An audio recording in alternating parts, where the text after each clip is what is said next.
दादू खां रिपोर्ट करे रहियो आहे सखी सरदार चारण। बेनज़ीर इनकम सपोर्ट प्रोग्राम दादू करप्शन जे वर चढ़ी वियो। बेनज़ीर इनकम सपोर्ट प्रोग्राम दादू शहर जे मुख़्तलिफ़ मरखपुर, अली असगर, गोपांग, गरीबाबाद, जफर सोलंकी, साहिल सोलंकी, एक्साइज़ ऑफिस भरिसां असगर जमाली, शाहजहान पार्क, ज़ुल्फ़कार ऐं शकील ऐं ॿियनि डिवाइस होल्डरनि इलाइक़नि में दुकान खोले छॾिया। असां SSP Dadu, DSP city A section, B section 15 ऐं डीसी दादू एसी दादू खे मंथली पहुचाईंदा आहियूं device holders. Benazir income support programme Sindh जो डीजी केर थींदो आहे? असां पाण डीजी आहियूं डिवाइस होल्डर्स। असां पाण हथ सां लिंक डाउन कंदा आहियूं डिवाइस होल्डर्स। असां फी औरत खां 500 खां 1000 कटौती करे डिवाइस इंचार्ज नज़ीर लगारी खे ॾींदा आहियूं, जेको सभिनी ऑफिसरनि खे मंथली ॾींदो डिवाइस होल्डर्स। असां परे परे खां किराया भरे अचूं था, पर असांखे बेनज़ीर इनकम सपोर्ट प्रोग्राम जी रक़म मां कटौती कई वञे थी, या असां खां डिवाइस होल्डर्स जा रखियल एजेंट असां शनाख्ती कार्ड वठी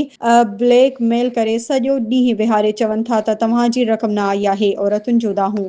बेनज़ीर इनकम सपोर्ट प्रोग्राम मां रक़म हासिल कंदड़ औरतुनि supreme court of Pakistan, high court Sindh, session जज दादू ऐं ॿियनि वसवारनि खां मुतालबो कयो आहे त फौरी कटौती कंदड़ डिवाइस होल्डर्स ऐं एजेंटनि खे गिरफ़्तार करे पूरी रक़म ॾिनी वञे।